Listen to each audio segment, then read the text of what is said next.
யாழ் ஆவா கும்பலின் தலைவர் கனடாவில் கைது. அரச ஊழியர்கள் தொடர்பில் அரசின் நிலைப்பாடு. தமிழ் தேசியத்திற்கு பொறுப்பு கூற வேண்டியவர்கள் மக்களே. இந்திய கடற்தொழிலாளர்கள் எண்மர் கைது.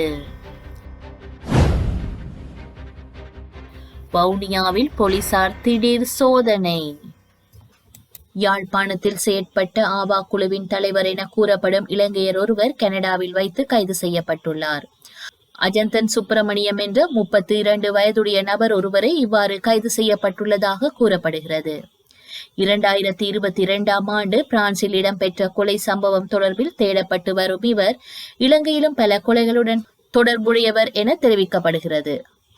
இதன்படி சந்தேக நபரை கைது செய்ய இலங்கையின் பாதுகாப்பு படையினர் சர்வதேச பிடியாணை பிறப்பித்துள்ளதாக தெரிய வருகிறது. 2021ஆம் ஆண்டுக்கு பின்னர் இலங்கையிலிருந்து தப்பிச் சென்ற இவர் அமெரிக்கா மற்றும் பிரான்ஸ் ஆகிய நாடுகளில் இருந்தே கனடாவுக்கு வந்த போது கனடிய பாதுகாப்பு படையினரால் கைது செய்யப்பட்டுள்ளார். சந்தேகத்திற்குரிய இலங்கையர் மேலதிக விசாரணைகளுக்காக பிரான்சிடம் ஒப்படைக்கப்பட உள்ளதாக கனடிய பாதுகாப்பு தரப்பினர் அறிவித்துள்ளனர். வவுனியா சேமமடு பகுதியில் இடம்பெற்ற வாழ்வெட்டு சம்பவம் தொடர்பில் 5 பேர் கைது செய்யப்பட்டுள்ளதாக வவுனியா காவல்துறையினர் தெரிவித்துள்ளனர். ஓமந்தை குற்றத்தடுப்பு பிரிவு காவல்துறையினர் விசாரணைகள் மேற்கொண்டு வந்த நிலையில் 5 கைது செய்யப்பட்டுள்ளதாக தெரிவித்துள்ளனர். வவுனியா, உக்குலாங்குளம், கூமாங்குளம் மற்றும் வேளாங்குளம் ஆகிய பகுதிகளைச் சேர்ந்த 5 இளைஞர்களே இவ்வாறு கைது செய்யப்பட்டுள்ளனர். வவுனியா சேமமடு இளமருத குளம் பகுதியில் கடந்த 1ஆம் திகதி இடம்பெற்ற வாழ்வெட்டு சம்பவத்தில் நாவட்குளம் பகுதியைச் சேர்ந்த 46 வயதுடைய செல்வ நிரோயன் என்ற குடும்பஸ்தர் உயிரிழந்துள்ளார். இந்நிலையில் சம்பவம் தொடர்பில் விசாரணைகளை முன்னெடுத்த ஓமந்தை காவல்துறையினர் வாழ்வெட்டில் ஈடுபட்டவர்கள் பயணித்த வாகன சாரதியை அன்றைய தினமே கைது செய்திருந்தனர்.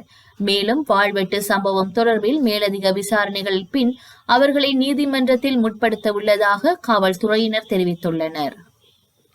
அரச ஊழியர்களை பணி நீக்கம் செய்யும் திட்டம் எதுவும் அரசாங்கத்திடம் இல்லை என்றும் அதற்கு மாறாக உற்பத்தியை மேம்படுத்துவதில் அரசாங்கம் கவனம் செலுத்தும் என்றும் அரசு தெரிவித்துள்ளது.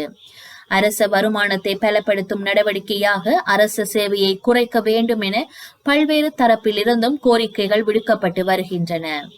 இந்நிலையிலே பொது நிர்வாக அமைச்சர் சந்தன அபேரத்ன இந்த கருத்தை வெளியிட்டுள்ளார். பணி நீக்கம் என்பது வேலை வாய்ப்பில் இன்னொரு நெருக்கடியை ஏற்படுத்துமே தவிர அதனால் தீர்வு எதுவும் எட்டாது. அதே நேரம் எதிர்காலத்தில் அரசு சேவையில் ஆட்சேர்ப்பு செய்யும் போது உற்பத்தி திறன் கவனிக்கப்படும் என்றும் அமைச்சர் தெரிவித்துள்ளார்.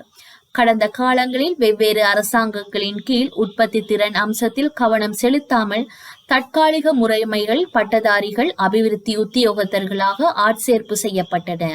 அது எதிர்காலத்தில் சரி செய்யப்படும் என்றும் அவர் மேலும் தெரிவித்துள்ளார். வடக்கு கிழக்கை பிரதிநிதித்துவப்படுத்தி தமிழரசு கட்சியின் 8 உறுப்பினர்களும் தேசிய மக்கள் சக்தியின் 8 நாடாளுமன்ற உறுப்பினர்களும் நாடாளுமன்றத்திற்கு தெரிவாகி இருப்பதற்கு பொறுப்பு கூற வேண்டியவர்கள் அரசியல் கட்சிகள் மட்டுமன்றி வாக்களித்த மக்களுமே என மனித உரிமை செயற்பாட்டாளர் சன் மாஸ்டர் தெரிவித்துள்ளார். பிரபல முன்னணி ஊடகம் ஒன்றின் நிகழ்ச்சியில் கலந்து கொண்டு கருத்து தெரிவிக்கும் போதே அவர் இவ்வாறு குறிப்பிட்டுள்ளார். வடக்கு கிழக்கில் காலங்காலமாக தமிழ் மக்களின் நீதிக்காக போராட்டத்துடன் நின்றவர்கள் இன்று விலகல் போக்கை காட்டுகின்றார்கள் என்பதே சர்வதேசத்தின் பார்வையாக உள்ளது. தமிழ் கட்சிகளுக்கு இடையில் ஏற்பட்ட எல்லை கடந்த பிளவுகள், முரண்பாடுகள், குறிப்பாக சுயேட்சை குழுக்கள் என்பவற்றால் தான் தேசிய மக்கள் சக்தி வெற்றி பெற்றது. அத்துடன் 20% மக்கள் காலங்காலமாக தமிழ் தேசியத்திற்கு எதிராகவே வாக்களிக்கின்றார்கள். இது ஒரு சாபக்கேடு என அவர் மேலும் தெரிவித்துள்ளார். இலங்கை கடற்பரப்பில் மீன்பிடித்த குற்றச்சாட்டில் 8 இந்திய கடற்தொழிலாளர்கள் கடற்படையினரால் நேற்று அதிகாலை கைது செய்யப்பட்டனர். யாழ்ப்பாணம் நெடுந்தீவு கடற்பரப்பில் மீன்பிடித்துக் கொண்டிருந்த 2 படகுகளையும் அதிலிருந்து 8 இந்திய கடற்தொழிலாளர்களையும் எல்லை தாண்டி மீன்பிடித்ததாக கடற்படையினர் கைது செய்தனர்.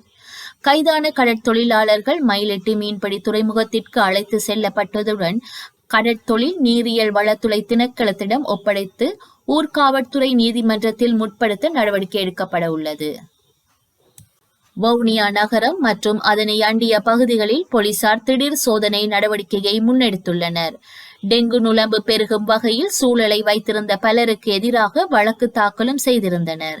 கடந்த சில நாட்களாக பெய்த மழையின் காரணமாக டெங்கு நோய் தாக்கமும் வவுனியாவில் அதிகரித்து வருகின்றது. இதனை அடுத்து வவுனியா நகரம் மற்றும் நகரை அண்டிய பகுதிகளில் உள்ள வீடுகள், வர்த்தக நிலையங்கள், கல்வி நிலையங்கள் என்பவற்றில் வவுனியா போலீசார் நேற்று திடீர் சோதனை நடவடிக்கையை மேற்கொண்டனர்.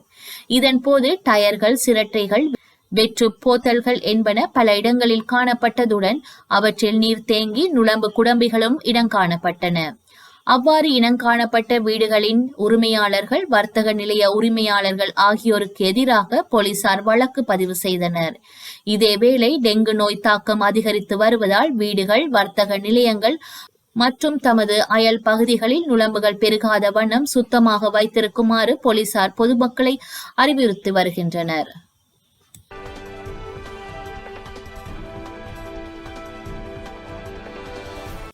சிரிய ஜனாதிபதி பஷார் அல் அசாத் நாட்டிலிருந்து தப்பிச் சென்றுள்ளதாக சர்வதேச ஊடகங்கள் தெரிவிக்கின்றன. சிரிய கிளர்ச்சியாளர்கள் தலைநகர் டமாஸ்கஸுக்கு நுழைந்ததை அடுத்து ஜனாதிபதி நாட்டிலிருந்து வெளியேறியுள்ளதாக தெரிவிக்கப்பட்டுள்ளது. கடந்த 2 வாரங்களாக கிளர்ச்சியாளர்கள் ஜனாதிபதிக்கு எதிராக எதிர்ப்பு நடவடிக்கைகளை முன்னெடுத்து வருகின்றனர். அவர்களின் தாக்குதலை அடுத்து சிரிய ராணுவம் பின்வாங்கியுள்ளதாக சர்வதேச ஊடகங்கள் தெரிவிக்கின்றன. மலேசியாவில் ஒரு வீட்டின் கூரை வழியாக 80 கிலோ எடை கொண்ட மலைப்பாம்பு விழுந்த வீடியோ தற்போது இணையத்தில் பரவி வருகின்றது. அங்குள்ள காமுன்டிங்ஸ் நகரில் ஒரு வீட்டில் திடீரென கூரையை பீத்து கொண்டு 5 அடி நீளம் கொண்ட பெரிய மலைப்பாம்பு வீட்டில் இருந்த சோபா மீது விழுந்துள்ளது. அப்போது வீட்டில் இருந்த உறுப்பினர்கள் சில நொடிகள் அதிர்ச்சி அடைந்துள்ளனர். அந்த மலைப்பாம்பு சுமார் 80 கிலோ எடை கொண்டதாக இருந்தது. இது குறித்து தகவல் அறிவித்ததும் சிவில் பாதுகாப்பு நிறுவனத்தினர் அங்கு வந்து வீட்டுக்கூரையின் ஒரு பகுதியை இடித்து அங்கு கிடந்த பாம்பை மீட்டு வனவிலங்கு மற்றும் தேசிய பூங்கா துறையினரிடம் ஒப்படைத்தனர். இந்தியாவின் முக்கிய 12 துறைமுகங்களின் சரக்கு போக்குவரத்து கடந்த நவம்பர் மாதம் 4.95% சரிவை கண்டுள்ளது.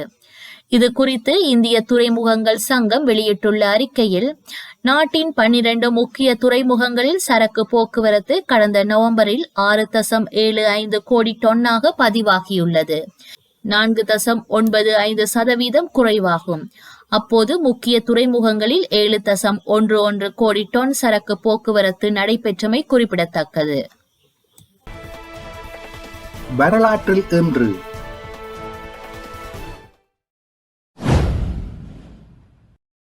1828 இலங்கையில் கண்டி வீதி சுரங்கப்பாதை கட்டி முடிக்கப்பட்டது. 1979 பெரியம்மை முற்றாக அழிக்கப்பட்டு விட்டதாக உலக சுகாதார மையம் அறிவித்தது. மனித உயிர்கொல்லி நோயொன்று முற்றாக அழிக்கப்பட்டது இதுவே முதல் தடவையாகும். 1992 வேல்ஸ் இளவரசர் சார்ல்ஸ், இளவரசி டயானா இருவரனது பிரிவினை அறிவிக்கப்பட்டது. 2016 வடக்கு கிழக்கு நைஜீரியாவில் சந்தை ஒன்றில் பாடசாலை மாணவிகள் இருவர் நடத்திய தற்கொலை தாக்குதலில் 57 பேர் கொல்லப்பட்டனர். 177 பேர் காயமடைந்தனர். செய்திகளை உடனுக்குடன் தெரிந்து கொள்ள உடனே சப்ஸ்கிரைப் செய்து பெல் பட்டனை கிளிக் பண்ணவும். மேலதிக செய்திகளை தமிழ் தாய் இணையதளத்தில் பார்வையிடலாம்.